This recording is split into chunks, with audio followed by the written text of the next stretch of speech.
안녕하십니까. 오늘의 주제 난민 수용 기준을 완화시켜야 한다에 대하여 3조 찬성 1조 반대로 디베이트를 시작해보도록 하겠습니다.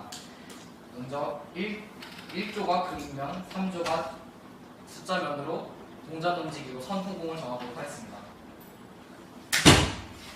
숫자면이 나왔으므로 3조가 먼저 시작하도록 하겠습니다. 3조 2반자 나와주세요. 안녕하세요. 이번 난민 수용 기준을 완화시켜야 한다에 찬성 측 2반을 맡은 정유주입니다. 우선 이번 디베이트의 주요 용어인 난민에 대한 정의를 확실히 하고자 합니다. 난민이란 전쟁이나 재난 따위를 당하여 공경에 빠진 사람입니다. 2021년 정부가 대한민국에 협조해온 아프가니스탄의 난민 380여 명을 국내로 이송한 것을 계기로 인터넷에서 난민 수용에 대한 찬반 논쟁이 일어났습니다. 저희 팀에서는 난민 수용 기준을 완화시켜야 한다에 강력하게 찬성합니다. 저희는 그 근거로 법률에 명시되어 있다. 인도주의적 차원으로 난민을 수용해야 한다. 국제적 위상이 증가한다라는 세 가지 근거를 들어 찬성합니다. 첫째, 법률로 명시되어 있다. 난민은 전쟁이나 재난을 피해서 우리나라로 온 것입니다. 세계인권선언 3조에는 이렇게 명시되어 있습니다. 모든 사람은 생명과 신체의 자유와 안전에 대한 권리를 가진다. 따라서 난민 또한 이 권리를 보장받을 권리가 있습니다. 또 세계인권선언 14조에 따르면 모든 사람은 박해를 피하여 우리나라의 다른 나라에서 비호를 구하거나 비호를 받을 권리를 가진다. 이에 따라 난민은 우리나라에서 비호를 받을 권리를 가집니다. 난민과 관련한 법률은 국제법에만 존재하는 것이 아닌 국내법에도 존재합니다. 난민법 제1조 1951년 난민협약과 1967년 난민의 정서에 따라 난민의 지위와 처우 등에 관한 사항을 정함. 이처럼 다양한 법률이 난민 수용을 적극적으로 받아들이는 것을 알 수 있습니다. 이에 따라 저희도 난민 수용 기준을 완화시켜 더 많은 난민을 수용해야 한다고 생각합니다. 둘째, 인도주의적 차원으로 난민을 수용해야 한다. 인도주의란 인간의 중앙성을 최고의 가치로 여기고 국가, 종교 따위의 차이를 초월하여 인류의 안녕과 복지를 꾀하는 것을 말합니다. 난민은 인도주의적 관점에서 보호받고 구제되어야 할 인류의 공통 문제입니다. 6.25 전쟁 당시 전 세계 여러 국가들이 나서서 우리나라를 도왔습니다. 인도주의적으로 돕는다는 것은 세계 평화의 기본 태도입니다. 또한 유엔의 공식 난민 데이터에 따르면 21년 한 해 아프가니스탄에서 발생한 난민만 해도 약 1만 2천여 명 이상으로 엄청난 숫자입니다. 때문에 난민 수용 기준을 완화시켜 조금이라도 더 많은 난민을 보호하기 위해 노력해야 합니다. 셋째, 국제적 위상이 증가한다. 한국의 난민 문제와 같은 대의가 분명하고 의미가 있는 일을 주도하면 국제적 외교적인 위상이 증가할 것입니다. 독일의 제8대 총리 메르켈 전 총리가 앞장서 난민을 적극 수용하면서 난민의 어머니, 인권의 수호자라는 칭호를 얻고 타임즈 올해의 인물에까지 선정되었습니다. 이렇게 국가의 위상이 높아진 사례가 있는 난민 문제를 한국이 주도한다면 한국의 위상이 더욱 높아져 국민의 편의가 증가할 것이고 외교적으로도 더욱 편리해질 것입니다. 지금까지 저희는 난민 수용 기준을 완화시켜야 한다는 주장에 대한 논점으로 법률에 명시되어 있다. 인도주의적 차원으로 난민을 수용해야 한다. 국제적 위상이 증가한다. 세 가지 이유를 들었습니다. 이러한 세 가지 근거를 바탕으로 해서 저희 팀은 난민 수용 기준을 완화시켜야 한다라는 주제에 대해 찬성함을 강력하게 주장하는 바입니다. 감사합니다. 네, 다음으로 반대팀 2반자 나와주시길 바랍니다. 제한 시간은 4분입니다. 안녕하세요. 저는 난민 수용 기준을 완화시켜야 한다 반대측 2반을 맡은 권다현입니다. 우선 난민이란 인종, 종교 또는 정치적, 사상적 차이로 인한 박해를 피해 외국이나 다른 지방으로 탈출하는 사람들을 일컫는 말입니다. 대한상의가 지난 3월 28일부터 4월 1일까지 국민 300명을 대상으로 설문조사를 한 결과 가장 시급하게 해결해야 할 구조적 문제를 묻는 질문에 응답자 83.7%는 청년 실업 등 일자리 문제라고 응답했습니다. 이만큼 요즘 청년 실업은 사회적으로 큰 문제가 되고 있는데요. 만약 우리나라가 난민 수용 기준을 완화시켜 국내 난민이 증가한다면 실업률이 증가할 가능성을 높이게 될 수 있습니다. 통계청에 따르면 우리나라의 청년 실업률은 7.3%나 됩니다. 그 이후로 경제 전문가들은 우리나라에서 좋은 일자리를 구하고 싶어하는 사람도 많은데 실제로 좋은 일자리로 인식되는 대기업 일자리가 전체 구직자 수의 10.3%밖에 되지 않는 미스매치가 발생하기 때문이라고 합니다. 우리는 보통 난민은 가난하고 교육도 제대로 받지 못한 사람이라고 생각하는데 꼭 그렇지만 않습니다. 2010년 법무부 자료에서 국내 거주 난민의 절반가량이 대학교 이상의 학력자임을 알 수 있습니다. 즉, 절반 가까이 되는 고학력자 난민의 유입은 구직 청년과의 경쟁을 가중시키고 이는 고스란히 우리나라 청년 실업자 부담으로 작용할 것입니다. 이 실업률과는 난민이 많이 들어올수록 더 심각해집니다. 문제는 진짜 난민이 아닌 가짜 난민이 우리나라에 들어올 수 있다는 것입니다. 가짜 난민이 들어오게 되면 난민에게 주는 혜택을 고스란히 받게 됩니다. 2013년 난민법 시행 이후 국 심사대를 통과할 필요 없이 바로 난민 신청이 가능해졌으며 난민으로 보장될 경우 기초생활보장, 교육보장 등의 혜택이 늘어나게 되었습니다. 이러한 난민 제도의 혜택을 받기 위해 실제 난민보다 국내 장기 불법 수료를 하다가 난민 신청을 하는 경우가 훨씬 많은 것은 현실인데요. 출입국 관리 정보에 따르면 이 같은 난민법을 악용하는 가짜 난민 신청수가 무려 80%에 입학한다고 합니다. 철저한 검증 없이 난민을 무분별하게 확대 수용하는 것은 결국 국민의 피 같은 세금을 무분별하게 낭비하는 것에 지나지 않습니다. 또한 난민이 유입되고 세계화로 인해 단일민족 국가였던 우리나라에서 다양한 인종과 문화를 볼 수 있게 된 것은 사실이지만 여전히 문화적 차이에 의해 갈등을 겪습니다. 예를 들어 2014년 국내 이슬람 교도들이 주최한 이태원 거리 행진 행사는 그들 나름대로는 자신의 입장을 밝히기 위해서였지만 처음으로 대규모 무슬림들의 행렬을 본 한국 시민들은 이 혼란을 감출 수 없었던 사건이 있습니다. 여전히 종교적, 문화적 차이에 의해 이질감을 느끼면서 불편함을 또 느낄 수 있다는 것입니다. 마지막으로 난민이 많이 유입되면 많은 돈이 드는데요. 한국경제연구원은 파견기관제 규제와 높은 회복비용 등으로 인해 고령자 취업이 어렵다며 고령화 속도가 전 세계적으로 유리없을 빨라 연금 기능 강화 등 즉 많이 시급하다고 밝혔습니다. 이처럼 난민 수용 기준을 완화시켜 많은 난민들에게 정부의 예산을 쓰기보단 복지 혜택이 필요한 사람들이나 사회적으로 소외받는 계층에게 예산을 쓰는 것이 좀 더 바람직한 모습일 것입니다. 지금까지 난민 수용 기준을 완화해야 한다의 반대 인론을 맡은 강변이었습니다. 감사합니다.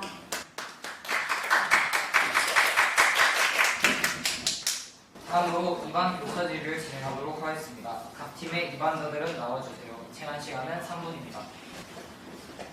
시작하겠습니다. 저희가 먼저 하겠습니다.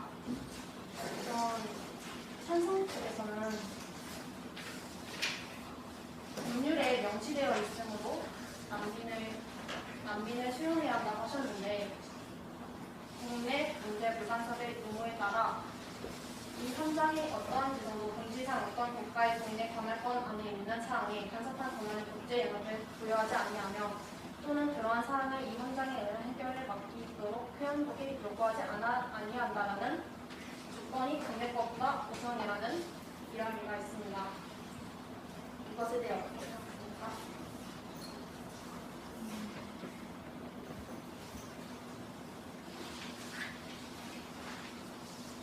일단 세계 인권 선언은 역사 교과서에도 많이 나올 정도로 유명하게 알려져 있고 1991년에 난민령 협약이 맺어서 국내법에도 적용되어 있는 것입니다. 제가 말한 것은 주권이 국내법보다 우선이어서 이제 그러한 사항을 이 현장에 의한 해결에 맡기도록 회원국이 요구하지 아니한다. 즉, 그럴 의무가 없다는 것을 얘기한 것입니다. 어떻게 생각하시나요?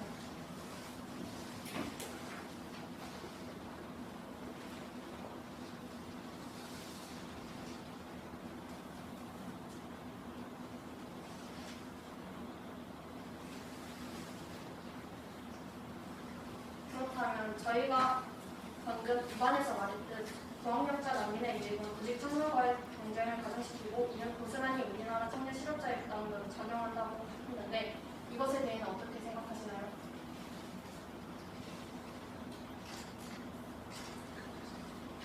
현재 도시에는 일자리가 부족할 수 있겠지만 도시를 조금 벗어나서 시골 쪽으로 간다면 일자리가 부족할 수 있습니다.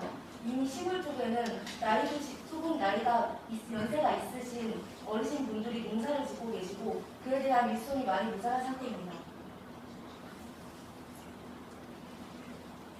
그러면 저희가 난민이 많이 있기 때문에 많은 돈이 든다고 했는데 우리나라는 지금 고령화 속도가 되게 빠르고 사회적으로 소외받는 계층이나 복지 혜택이 필요한 사람들이 많습니다. 이런 돈을 이렇게 우리나라에 먼저 필요한 사람들에게 쓰는 것을 더 옳다고 보는데 이것에 대해 어떻게 생각하십니까? 한국의 난민 정책 관련 예산은 막총 예산은 24억 6,700만 원 정도 관련됩니다. 하지만 이 예산은 정부 총 예산의 0.0004%에 해당합니다. 이렇게 얼마도 다음 순서로 반박 이전에 준비 시간을 드리도록 하겠습니다. 준비 시간은 10분입니다. 잘 알려주십시오. 다음으로 반박 순서를 하도록 하겠습니다. 3조 반박, 찬성 반박자 나와주시고 제한 시간은 4분입니다. 그게 시작하겠습니다. 안녕하세요. 이번 주제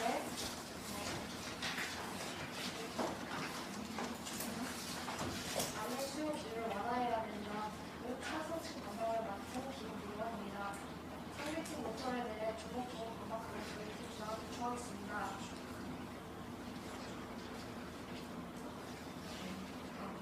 남미 수용 기준을 완화해야 된다는 주장에 상대팀에서는 다음 세 가지 이유를 증거해서 주장하셨습니다. 첫째,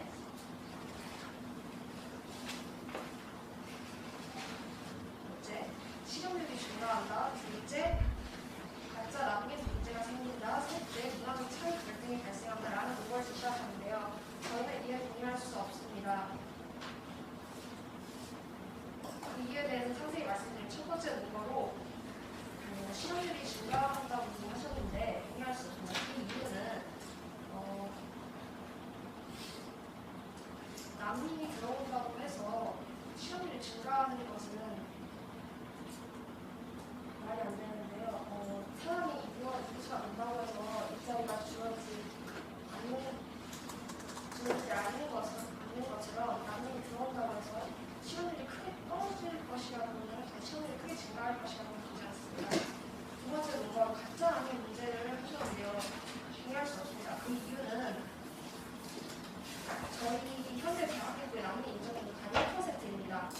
가짜 난민 인정시에 통과할 가능성은 거의 없습니다. 세 번째 논거로 문화적 차이 갈등을 제시하셨는데요. 동의할 수 없습니다. 그 이유는 문화적 차이 갈등보다 사람의 생명이 중요하니까 이 정도 안 된다고 생각을 알고 성격도 부딪혀야 풀려나듯이 갈등도 부딪혀보면서 해결 방안도 세워나가야 합니다. 그리고 저희가 남해를 들어오고 문제가 생기더라도 저희 나라는 충분히 그 문제를 해결할 수 있는 여건을 가지고 있기 때문에 먼저 들어야 된다고 생각합니다. 이상으로 반박을 마치겠습니다. 경청해 주셔서 감사합니다. 다음으로 반대팀 반박자 나와주시길 바랍니다. 제한 시간은 똑같이 4분입니다. 안녕하세요. 난민 수용 기준을 완화시켜야 한다의 반대팀 반박자 이어집니다. 먼저 찬성팀께서는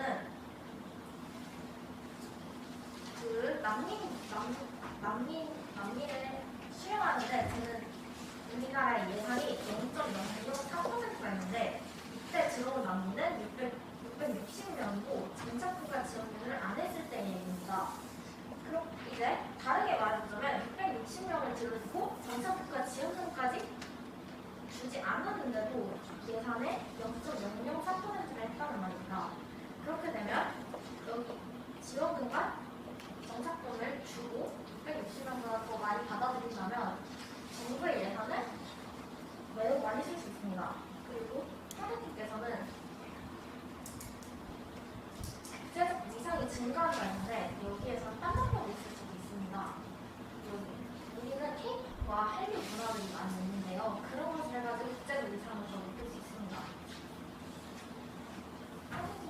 그리고 또 사대팀께서는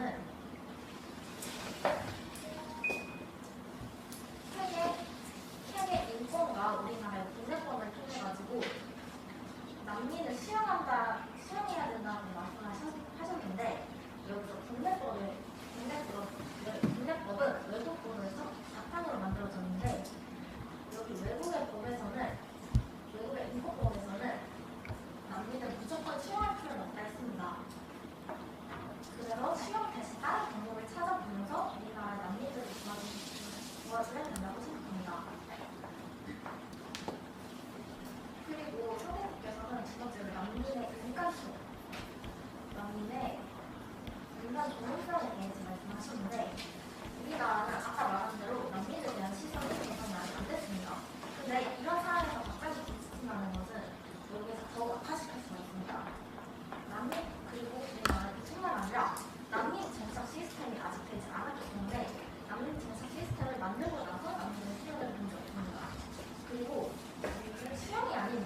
수 있습니다.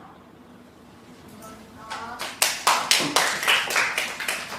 다음으로 반박 교차 질의를 진행하도록 하겠습니다. 각 팀 반박 교차를 나와주십시오. 작전 타임 드릴게요. 네? 준비 시간. 준비 시간 1분을 사용하셨습니다. 선조에서 준비 시간 1분을 사용하셨으므로 2분 준비 시간 1분을 사용하도록 하겠습니다. 다음으로 반박 교차 질의를 진행하도록 하겠습니다. 각 팀의 반박자들은 나와주십시오. 교차 질의 진행한 시간은 3분입니다. 크게 목소리. 시작하도록 하겠습니다.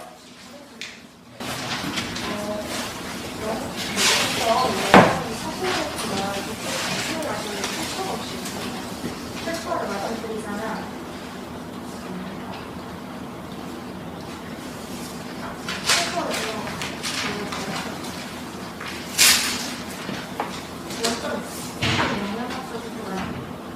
수명이라는 것 같은 저희가 기사에서 좀 있었어요. 수영 대신 우리가 지원과 보조를 통해가지고 강의를 하게 됩니다. 그러니까 수영만 하는 게 아니라 그 살려면서 뭐 포살려면 로봇이 필요하고 운동이 필요하고 수영을 진행하는 겁니다. 자, 근데요, 그런 수영 말한 대로 아무 수영을 하는 많은 지원과 보조를 통해 할 수 있어요. 그리고 토픽에서 시간들이 인구수가 늘어난다고 일까지가 안 죽어진다는 안 나왔잖아요. 근데 여기가 인구수가 아니라 우리가 말한 대로 남미 면접 이상이 대학교 졸업까지 한 9억 정도인데 그러면 대기업 우리가 원하는 대기업에서는 그 보호학력자를 더 크겠죠? 그러면 일자리가 줄어들지 않아도 경쟁률이 올라간다는 거죠. 이렇게 어떻게 생각하세요?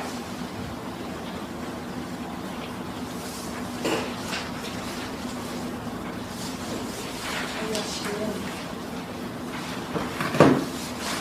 요즘이 굉장히 낮은 만큼 아무리 무언수도 직접을 볼 수 없죠. 근데 선생님께서는 남미 수영 예제를 완화시키면 남미이 더 들어오겠죠? 그렇다면 남미이 줄어드는 양 지금은 줄어져 있지만 수영을 하는 남미이 더 많아져요. 그러니까 그럼 고학년 남미들도 더 많아지겠죠? 그러면 경쟁률이 더 올라갑니다. 그렇다면 선생님 주장을 따르면 이렇게 이해 현상이 일어나지 않겠어요. 남미이 들어오는 만큼 기획과 지원이 효율적으로 그런 문제를 늘어날 텐데 그래서 경쟁률은 그런 경우가 될까? 그러면 남미과 관련된 일자리는 어떤 게 제일 좋을까요? 남미의 일자리를 잡아가지고 남미를 전색할 수 있도록 도와주는 일자리를 좋죠. 근데 그렇다면 남미의 일자리를 알아보거나 바꾸는데 도움이 되는 것은 우리나라에서 우리나라의 사람을 더 잘 알잖아요. 그래서 남미보다는 우리나라 사람들이 좀 거기를 많이 할 것 같아요. 그래서 예로 드는 지구들은 남미 거기에 하기보다는 우리나라 사람들이 제일 많이 반박 교차 질의가 끝났습니다. 알려주세요. 다음으로 요약 순서를 진행하기 전에 준비 시간 10분을 드리도록 하겠습니다. 준비 시간이 모두 종료되었습니다. 찬성팀 요약자는 나와주시길 바랍니다. 요약 시간은 5분입니다. 그럼 시작하도록 하겠습니다. 안녕하세요. 이번 주제 남는 수용 기준을 알아보는 콘텐츠 요약을 맡은 김가영입니다. 이번 주제에서는 남는 수용 기준을 만들어가는 기준을 상대팀이 주장하는 일자리 경제적으로 가져가는 기준입니다. 하지만 저희 팀이 주장하는 인도적인 상황이 아닌 맥주라도 중요하다고 생각합니다.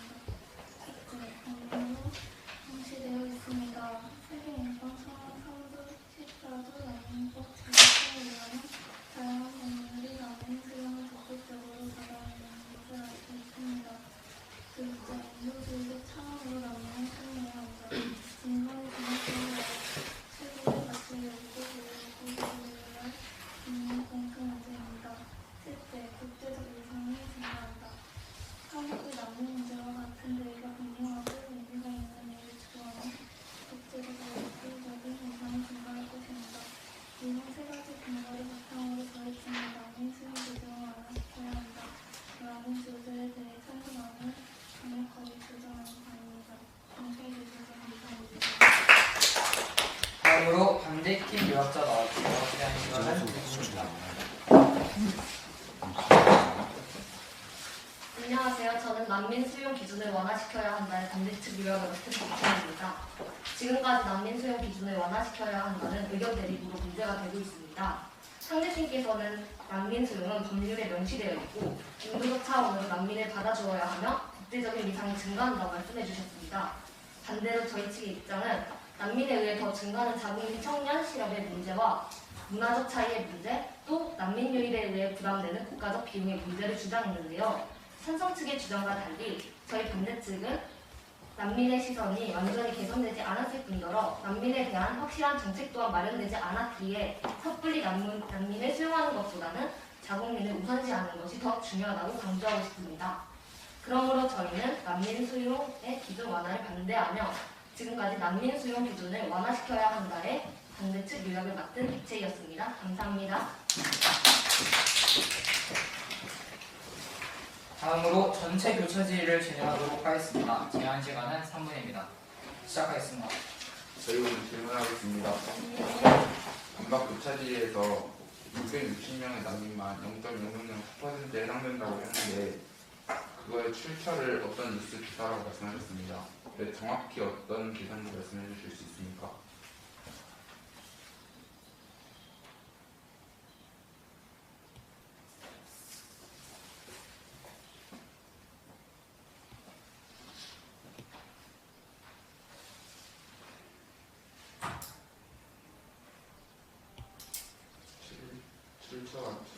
출처가 있습니까? 어쨌든 다른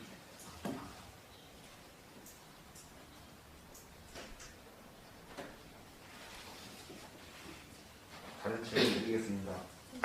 저희가 주장하는 바로는 저희는 무조건 수용하는 것이 아닌 경제적 측면에서 득을 보고 그 득에 따라 수용을 한다고 저희는 주장합니다.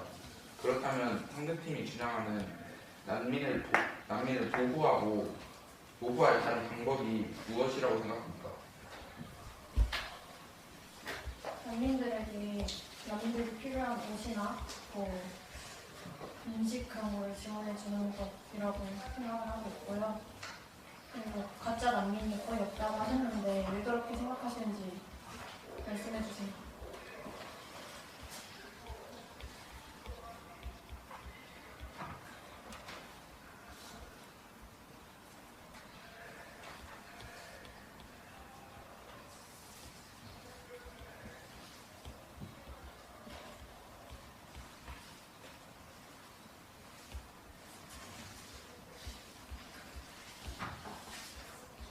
저희 팀은 출입국 관리 본부에 따라 거기 나와 있는 내용에 따라서 가짜 난민 신청자가 80% 입국한다고 했는데 정확한 출처는 없으신 거예요? 가짜 난민이 거의 없다고 하셨어요. 저희 입국 심사로는 난민을 결정할 때 총 3번의 입국 심사를 거쳐서 난민을 가려내기 때문에 정확성이 있다고 생각합니다. 그리고 반박하실 때 저희가 이제 말했던 문화적 차이로 인한 불편함에 사람의 생명이 더 중요하고 문제 해결이 가능하다 하셨는데 이걸 정확히 어떻게 문제 해결을 하실 수 있었다는지. 경제적 측면에서 본다면 저희가 난민한테 만약에 1유로를 투자한다 치면 5년 이내 2유로의 가치에 해당되는 득을 봅니다. 그리고 왜죠?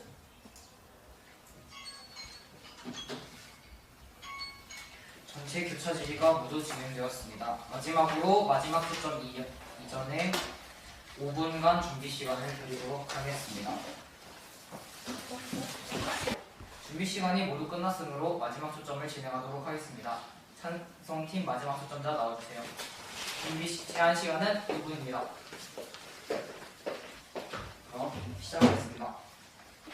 안녕하세요. 이번 주제 난민 수용 기준을 완화시켜야 한다의 찬성팀 마지막 초점 순서로 나온 김진우입니다. 이번 디베이트에서 저희 팀이 말씀드리고 싶은 것은 난민을 무조건 부정적으로만 바라보지 않고 인간으로서 받아들이며 같이 살아가자는 것입니다.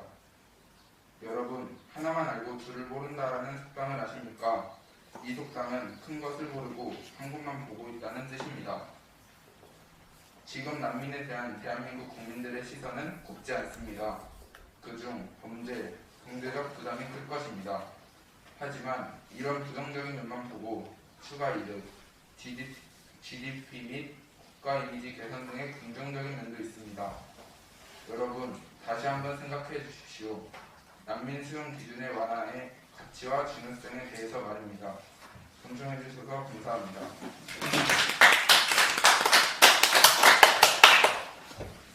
다음으로 반대팀 마지막 초점자 나와주시길 바랍니다. 똑같이 제한 시간은 2분입니다.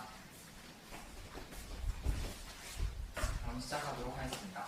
안녕하세요. 저는 난민 수용을 완화시켜야 한다의 반대측 마지막 초점을 맡은 남승현입니다. 이번 디베이트에서 마지막으로 청중 여러분들께 말씀드리고 싶은 것은 난민 수용을 완화시키는 것에 의하여 난민들이 우리나라에 더 들어오게 되는 것인데 이것으로 인하여 우리나라 청년들이 취직하기에 더 힘들어진다는 것입니다. 그리고 파견 기간제 규제와 높은 해고 비용으로 인한 고령자 취업이 힘들어 연금 기능 강화 등 대책 마련이 시급한 것이 문제입니다. 저희 팀이 왜 마지막까지 청년 취직, 고령자 취업을 강조하는지 말씀드리겠습니다. 여러분, 모자라는 부분을 채워가는 것이 행복이다라는 명언을 아십니까? 이반에서 말씀드렸다시피 난민이 많이 들어오게 된다면 취업하기에 우리나라의 청년들이 힘들어하고 있고 고령자들도 취업하기가 힘들어하고 있습니다. 그렇기에 난민을 우선적으로 도와주기보다는 우리나라 국민들을 먼저 도와야 우리나라의 부족한 부분을 채우고 난민들을 더 도울 상황이 오기 때문에 우리나라의 부족한 부분을 메우기가 우선 중요성이 더 크다고 생각합니다. 여러분, 다시 한번 생각해 주십시오. 난민들을 위해서 국가 예산을 쓰는데 우리나라에서 복지 혜택이 필요한 국민들을 먼저 신경을 써줘야 한다고 생각합니다. 따라서 난민 수용을 완화시켜야 한다에 대하여 반대합니다. 지금까지 난민 수용 기준을 완화시켜야 한다의 반대측 마지막 초점을 맡은 남승현이었습니다. 감사합니다. 이상으로 난민 수용 기준을 완화해야 한다라는 주제로 디베이트를 하였습니다. 모두 수고하셨습니다.